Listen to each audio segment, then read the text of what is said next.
Waymo, which, according to all reports, is leading the way in full automatic driving as of right now. Now, that's something I find terrifying. Self-driving cars. You have to get the car to decide what to do in an accident. That's the part that terrifies me. Oh, we could talk about this for a while. It's terrifying. Do you start to buy the car that maybe... It's the trolley car situation. It's crazy. We need to do this over a drink. Not at 9 o'clock in the morning. Hello and welcome to The Big Con, the podcast dedicated to demystifying and simplifying the world of strategy, exploring its impact on businesses and individuals who've either harnessed it for success or perhaps missed the mark. I'm Emily, Harvard degree candidate. I forgot that I was meant to say that I am Dale, who is a big business nerd and self-proclaimed content aficionado. Sorry, listeners. We are bringing you in on the con, sharing the valuable lessons from both the failures and the triumphs of those who've come before us. Dale, tell me what you've got. The business that I want to focus on today concerns me. If I were good friends with this business, I would trick them into a room under false pretenses, gather their closest friends and host an intervention.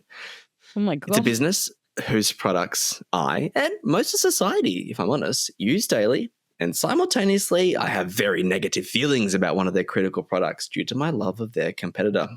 Any guesses? This is so hard. I feel like this could be really anything because my clues weren't that good is what I'm hearing. Also because I think I'm guessing it's probably something in the technology space because this is what you fear. I know what your fears are, and maybe running away with technology and the possibilities of what that is. So that's the space that I'm guessing we're in. And I have a lot of negative feelings about a lot of things. But the company that I'm talking about today is Google. Oh, sure. Parent company Alphabet. I am not only concerned for them, but I'm also really concerned for all the data that they have because it's a lot of it. But do you know, I just recently watched the Parks and Rec episode about the Grizzle. So Grizzle is, Parks and Rec spoof on Google, and they start sending Allegedly, they start sending drones to people's houses with gifts that they've data mined for. And it's so funny, but also terrifying. And it was made years ago. And I'm like, they warned us years ago and still we're like, please have my data because I really love it when you advertise to me because, yeah, I do need that product. Thanks. But before we get into Google, I want to frame something, the problem. So, Em, are you aware of the innovator's dilemma? I have heard of this before, but please remind me what it is. I will because I've written it down and I feel like I'll be slightly better prepped. It's where an individual's business success, which makes them a market leader, also makes it really difficult for them to pursue innovations for fear of disrupting their business model. Yeah. Sometimes it's viewed as complacency. So we're so good. Why would we change? It's difficulty in resource allocation. We are so good at what we're doing. We've got everyone doing that thing. So let's not change. Fear of embracing risk, alienating your customer base. And other times it's good old fashioned organizational inertia, where the investment and effort to turn the giant ship is far too significant. So one keeps forging the course, even if it is towards an iceberg. Yeah. Undoubtedly, Google, it's been at the top of its game for a while. They came up with a little thing called search, which ended up being highly profitable backbone of the internet. So much so that people don't search things anymore, and a phrase I often throw at my team members who ask me questions they could have really easy answers to, why don't you just Google it? But the backbone might be breaking. How does it work, you ask? A company has a product or service they'd like to sell, and they want to be found. So they pay a bit of money to Google to get higher in the search results. I'm dumbing it down because I'm not talking about the ads that appear all over YouTube or the Google Display Network where you can pay to have your company logo appear on a blog or something like that. In 2022, it's reported that advertising revenue made up roughly 80% of Google's money through the door. And they're all underpinned by one thing, which is search. So what happens when search gets disrupted? When people are Googling less? Well, we're about to find out. But it's a Big Con podcast and it's one by me. So we're going to start where we always start, at the beginning. So Stanford University brings together Larry Page and Sergey Brin, and they begin collaborating on a search engine that's run off the Stanford servers. It's weirdly called Backrub. By 1987, they are no longer dishing out search-based massages, and they renamed their product to Google. which is inspired by the word Google, spelt Googol, which is the number 1 followed by 100. Little fun fact for everyone playing at home. Larry and Sergey realized they're onto something special, and they form a little company called Google Inc. in 1997. Do you remember how Google used to do those like cool little doodles on the front pages? So you'd log on and be like, what's the Google Doodle today? Well, that same year, it's the first Google Doodle. It's created as an out-of-office message. Outside investment starts trickling in from those venture capitalists, and in 2000, Google launches its AdWord product. Funnily enough, it's not brilliant at the time. In this era, banner ads were really popular. You remember there was giant ads up the top of websites that were advertising porn sites and other things. You'd be like, I'm just trying to look You'd be scrolling my through the local banners. butcher, and I'm looking at, salacious content. It fueled the dot-com bubble, which, as we know, bubbles pop, and this one did. And by 2001, Google had actually increased its ad revenue to $85 million because they had a point of difference, text-based ads. Most people might know how this works. You search for pet food, and the top food result might be a pet food company that's nearby you, and it's paid to be there. And it's a little text ad that says, local pet food, come get it. Now, the number of people who say, well, I always ignore the sponsored results. Sure, you're a special beast, but the amount of money that comes through the door suggests that you might be in the minority. Plus, you notice how difficult it is to get away from sponsored posts these days in your average Google search. But more on this later. From 1998 to 2001, Google appoints a CEO, Eric Schmidt, and it increases its employee count from 10 to 400. It launches Google Images. It's really fascinating to think of a time before Google Images, but so be it. Eric's at the helm, which allows Larry and Sergey to go and dream off big, exciting new other projects. The skates are on, and by 2004, they're cash flow positive and they're going public with a market cap of $23 billion. Not too bad for a company that 10 years beforehand barely existed. Gmail launches, and they give away 1 gigabyte of storage to users for free, revolutionary at the time. And Google is launching more and more products, including Google Maps, Google Earth, that inquires a small startup we've covered before on this podcast called Android Inc. Everyone likes what they see. Their profit is reaching billions, powered by their ad engine, and the acquisitions and announcements just don't stop. Each year, Google, in the noughties, they release products and streams that form the company that we know it as today. In 2006, they acquired YouTube. 2007, they announced Android, which is a software and a hardware. So they've got the software that powers the phones and the phones themselves. And in 2008, they bring a web browser, Chrome. Just before the global financial crisis in 2008, Google has a market cap of $219 billion and over 16,000 staff. They're turning a profit of about $4.2 billion. Good on you, Google. You're taking a win. Let's take a beat, because I want to talk about Google's product launches and the product strategy that they may be adopting, which may not have been as clear back then. What do Gmail, YouTube, Android, and Chrome all have going for them? They're free?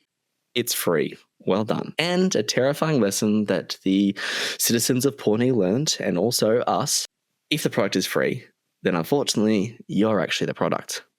And Google is offering up all these products so you can use them without your leisure. Just give us your email address that we can tie back to you. And listen, we're just going to collect and understand all the data that's coming through. So we'll have a look at your emails, because obviously they're coming through to us. So we know what's in there. So we know what you're searching for.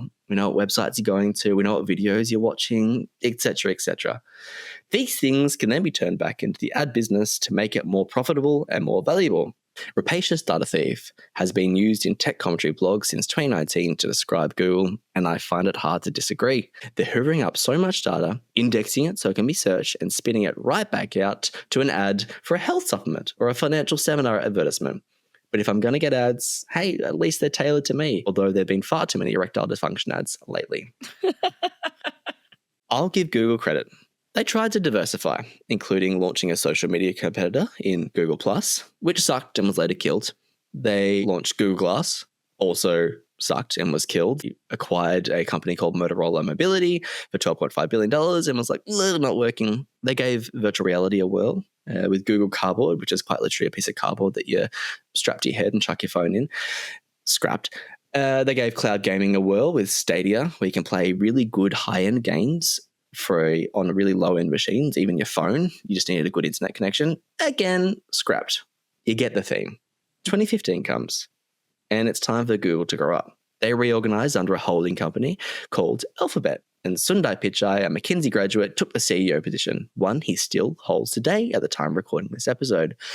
Under Alphabet, they spun up a self-driving car company called Waymo, which, according to all reports, is leading the way in full automatic driving as of right now. That's something I find terrifying. Self-driving cars. Mm-hmm. Alphabet also provides home to like biotech companies, life sciences, and one of my favorite companies, again, currently scrapped, but called Loon, which is literally sending balloons into the air and they give remote areas internet. It's dead, but I just like how Google has a balloon company. There's also one big thing under Alphabet, a little company that we've referred to on the Big Con podcast before called DeepMind. Google's explorations into artificial intelligence, one that started in 2001 and it's meandered about, and then sure, it provided an adversary to OpenAI and it contributed to what AI is now. I'll come back to this. I'm going to call these years the golden years of Google, or Alphabet as it is now. They spun up competitors in cloud storage. Google Cloud, they launched a whole range of home smart speakers, voice assistants, Pixel smartphones to compete with the Apple iPhone. They're on an acquisition storm with a strong focus on AI and machine learning. In 2017, they have a market cap of $720 billion, and by 2023, they would have blown past 100% of that to $1.5 trillion. And despite recently entering the $2 trillion club, there's plenty of commentary saying that Google might be in trouble, that they're facing its first threat. And any guesses what the threats are? Well, I think potentially one of them could be laws are starting to catch up with technology in terms of what we do with people's data and things like that. Google's been operating in a space for a really long time where laws famously are way behind the times and can't keep up because there's so many things, importantly, barriers to creating new laws and all that sort of stuff. Interestingly, people in the tech space can operate in these areas that are yet to have like proper laws. And we've seen Zuckerberg get into trouble for operating in an area that is it's grey area in law. So potentially maybe that's one of the things that Google might start to come up against. You're not entirely incorrect. And the law you spoke about around data privacy laws, et cetera, they're catching up. They're a bit slow. There's some commentary lobbed at people like Facebook around the fact that they should be held to the same account as publishing companies. So if a newspaper can't post election content, then why can a social media company do it? Is a social media company a publishing company, et cetera, et cetera? They've been able to weave that dance for a while, but people are definitely saying the time might be up. But another big thing coming at Google is antitrust. It's a hot topic. It's recognizing that these giant tech companies are too big to stop and they have too much control. Should they be broken up and stop doing things that might be counter-constructive to the average Joe, Jane, or Jeff? Maybe. One such example is the fact that Google pays roughly $20 billion to Apple every year to ensure that Google is the default search option on the iPhone. It's easy to fast-track that growth and get eyeballs on those advertisements you're selling if you're paying the most popular phone manufacturer to get them there. Why is this an issue, you may ask? How do up-and-coming search engines who are prioritizing maybe privacy and safety get a foot in the door when the price to get in the door is $20 billion? Is that right? Maybe, maybe not. But for me, it's a lob at the throne, but not the most difficult one that Google's facing. Because listeners, you'll recall me talking about AI. And I'm sorry, it's not going away. Google was pretty much picked to win the AI wars from the outset. And why wouldn't they? Google is a company that has invested so much money, time, and effort into AI research. It'd be given huge volumes of credit for inventing the T-bit in ChatGPT. It stands for transformer. They've made huge strategic decisions around acquiring massive data centers and seemingly agile product sets across the G Suite, the YouTubes, and all of these things would really benefit from AI, or at least what we know it as today. Plus, there's one big ingredient that's needed in AI. It's hungry for data. So think about all those documents that we created for free in Google Docs, the countless emails in Gmail, the billions of hours of content on YouTube, and the time they started uploading entire libraries of books. Not good. Google has been crawling the web for about 2 decades to power its search engine, so it's got so much delicious data to feed AI. So why wouldn't Google win the AI war? Or why didn't Google win it? As we know, ChatGPT came out. It blew people's socks off. Google has tried desperately to keep up ever since, and they've been releasing subpar copies of similar products or trying its hardest to integrate them into existing products. For the most part, it's not done too well. There's even the horrendous image generation debacle in which, for whatever reason, its model was incapable of rendering the common white man or woman, even generating images of the founding fathers of America as African American or Asian. Wokeness gone right, wokeness gone wrong, cried certain parties. Sorry, that's very funny. I was like, yeah, it's Hamilton, but in AI. Yeah, it wasn't good. They Crazy. just couldn't do anyone who was white because they'd apparently overtrained the model. I have an answer of what's going wrong at Google, and it relates to something that happened in 2019. And it may slowly be destroying Google's revenue engine, search. Tell me. Before I dive into the cliff notes from a story called The Man Who Killed Google Search from Ed Zitron, let's be frank. At the time of recording, being a $2.2 trillion company, they're all but tipped to come roaring back in some capacity. So Google might be okay. I've used Google at least 7 times just this morning, and it's only 9:15, so I don't know how dead it is. That's what they said about Kodak. This is why we do these podcasts, Dan. Yeah. So it all started when someone called a code yellow, which at Google is bad. It's related to shirts or something, I'm not sure. In 2019, because revenue seemed to be a little weaker than usual. And a scan of some of the very amusing emails showed that the relationship between the ads team and the search team was a little bit tensiony. Search should be a special standalone beast. Sure, we recognize that we need to sell ads, but not at the risk of the customer experience. The fight was actually lost. Lost by the search team? By the search team. Ads won. So they recently released a quality improvement model that really prioritized search and what it was, but it got removed back and allowed the more spammy sites to rise to the top, things that just weren't great. Revenue growth wins this round. And it didn't stop there. One of the most significant changes to Google was updating the mobile experience for ads to look more like search results. So there was a time, kids, I want you to remember back, when you knew what a sponsored post was. And you'd usually scroll past it to get to what you're actually searching, but it had a big green box around it and usually said sponsored. No longer.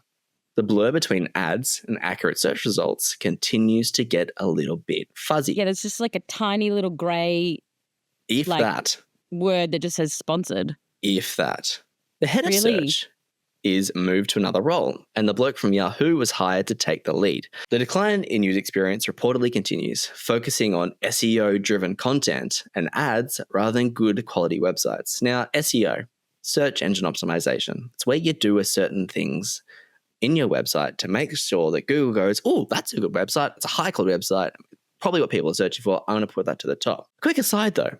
Do you know that when you're Googling, I need to buy a new toaster. And so you jump onto Google and you search best toaster because if you want to do quite twice cooked bread, the best way to do it is to get the best toaster.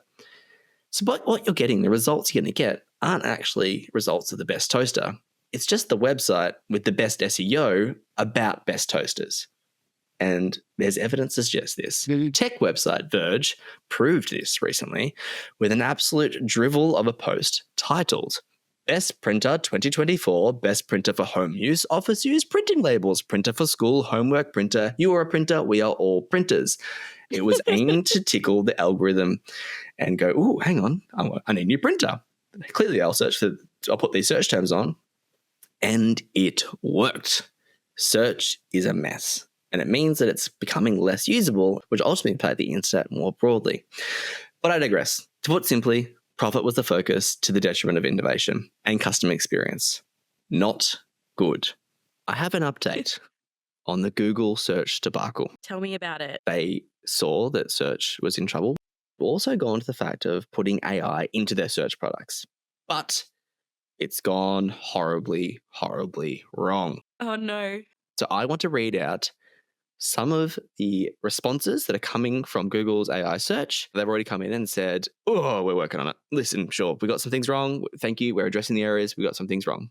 You should never work with children, animals, and apparently AI. That's the new one. Well, if you're watching on YouTube, you can see my dog is here. Yeah, we shouldn't play with animals, Hero. Correct, Hero.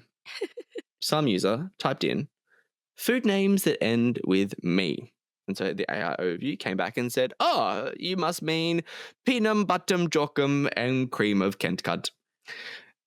So just fundamentally wrong. And the reason why, it's referring to a random Reddit post that it's tried to pull this data from. Oh. So it's coming from somewhere. It's given the source. And for everyone, a lot of people who only go past the first result on Google, that's the first result. Let's keep going. The health benefits of running with scissors. Well, AI overview says, running with scissors is a cardio exercise that can increase your heart rate and require concentration and focus.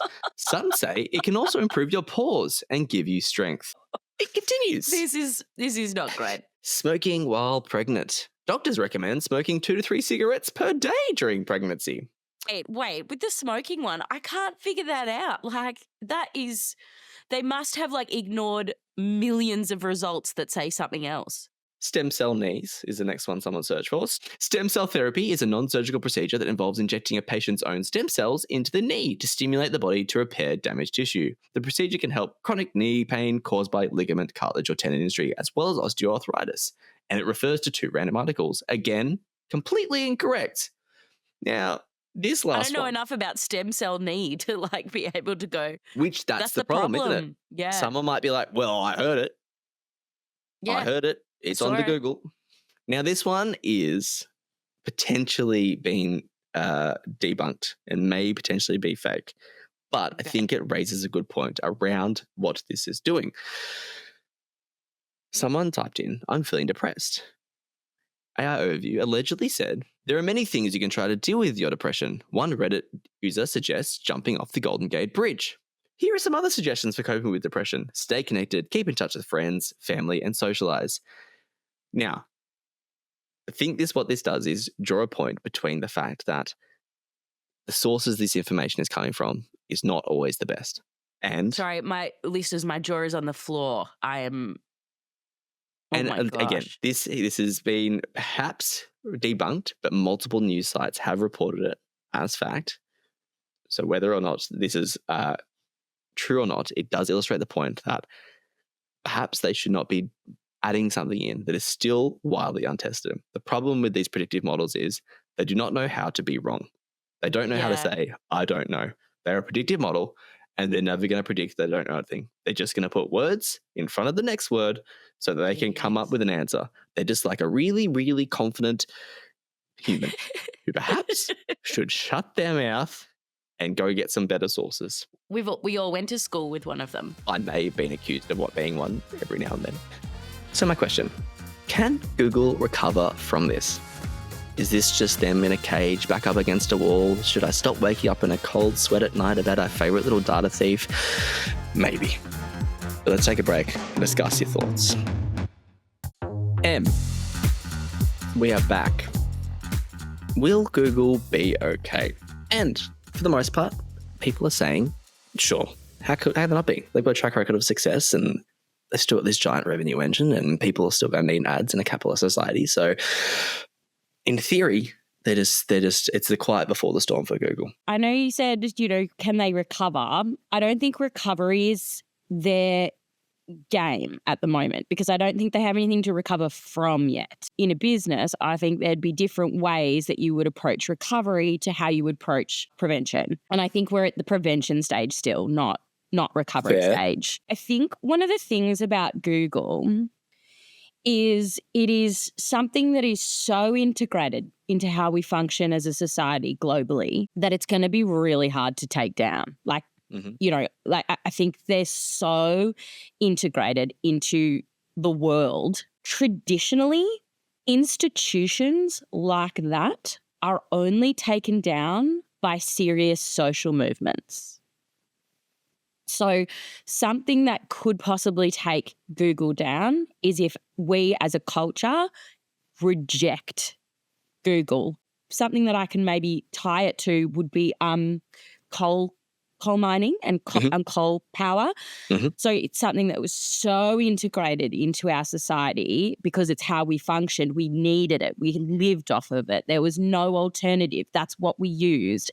The only way coal is becoming an issue and we're overthrowing, and it's taking a really long time, is because it was so integrated. The only way we're taking it down is by the social movement of climate change and that gaining momentum, that it's going to be the end of us if we don't. Like, I think that that's really similar to what Google could face in that if we suddenly turn around and go, if they start using the data for bad, for like really bad, we will, or there's like a whistleblower and we discover they're already using it for really bad or whatever, and we start to realize that this could actually take down society or, you know, destroy things, then we're going to turn around and go, you can't. But it will still take a very, very, very, very long time to dismantle because it's so integrated into how we function. And as you said, the entry point for someone else is $20 billion. So that's 20 million, was it? 20 billion. $20 billion. So it's just like, they're so established. It's just, we're not going to do it. It's not going to happen tomorrow. Big power energy companies can actually be a beacon for Google because the way that they're pivoting is by moving into green energy and by becoming... Begrudgingly, massively. But they have to. They've got no choice because we're getting louder. The climate change movement is getting louder. It's becoming more urgent. More people are starting to come on board. And so then governments have to listen to people and create laws that change things for these companies, and they have to pivot. They've got no choice. What I would say would be that Google needs to look to that, and it needs to start investing in safe data mining practices right now. So they need to start investing in how are we protecting people. Yeah, we're going to continue to use the data to advertise to them. A lot of people do not disagree with that as a concept. Like a lot of people do not. We're all fine because it really helps sometimes. It's like, oh my God, yes, I did need something like that. Thank you. It filters out information for us. We've got an onslaught of information all the time and it filters stuff for us and makes it easier for us to function. A lot of people don't disagree with that as a function. It's the potential of it to then become out of control. And upcoming generations are wanting more and more personalization. They don't want everything else. They want things that are very much tailored to them. So in theory, yes, they're on the money, but you're right. Yeah. It's the potential for great evil.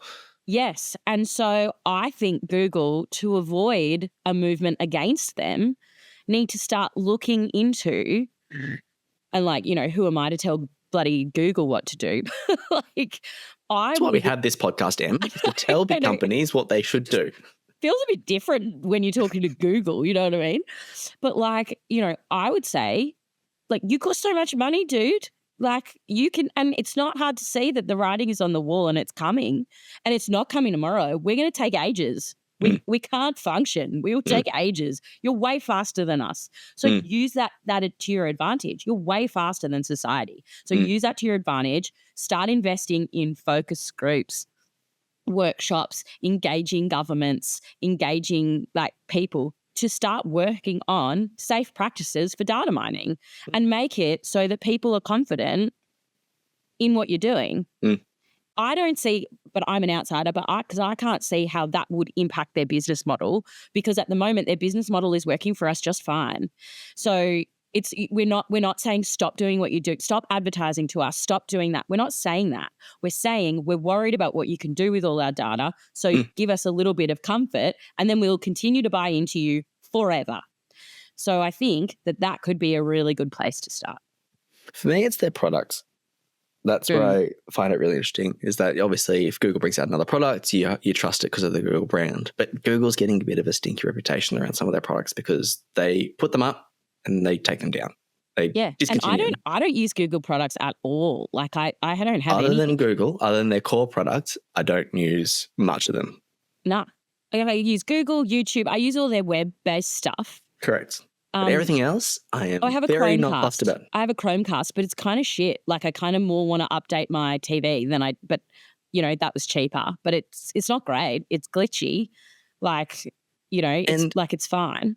And I feel like in their culture, like the company culture, they're always kind of ebbing back to the fact that like, oh, let's just go back to the thing that makes us money. Let's just double down this search thing. And so I think the issue that I'm seeing is that Bing Chat, which is Microsoft's chat competitor, has taken a giant bit of market share from Google because of its integration of OpenAI and adding in the ChatGPT functionality.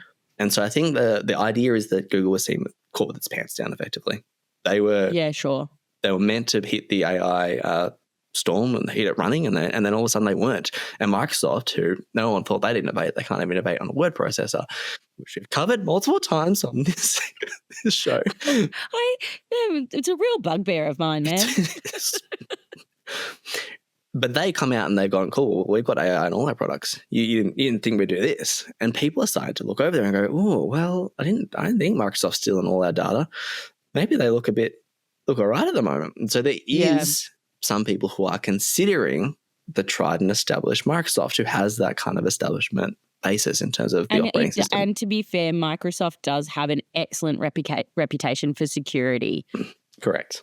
So if your core product is rotten, the finger on the scale has gone a little bit more over revenue growth at the risk of customer experience when you start to go, oh, maybe we should go back. Companies are designed to do one thing: create profit for a shareholder.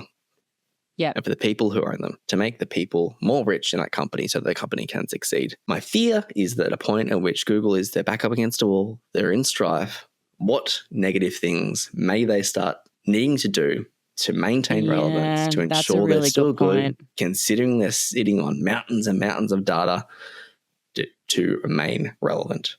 But see, I think that would be the opposite. That would be very short-sighted, in my opinion. I think that's the opposite of what they should be doing.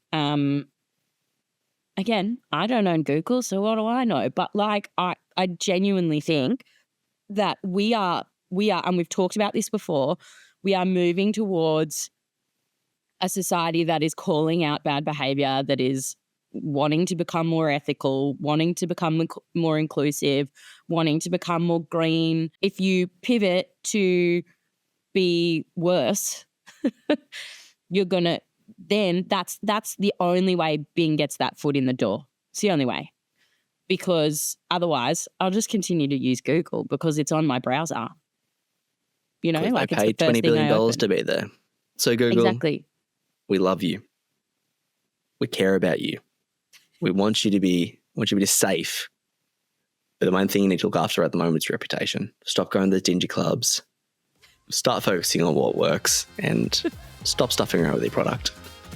100%. Well, listeners, there you have it. You now understand a little bit more of the con, and we hope that you avoid any massive social movements in your business operation in the future. If you haven't already, please subscribe to the Big Con podcast. It not only supports us, but means you will get all the latest episodes straight to your device.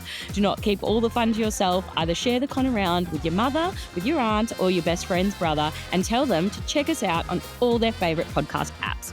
For any further details, head over to our website, thebigconsultingagency.com, and sign up to the mailing list. Bye for now. You can probably find us on Google, I reckon.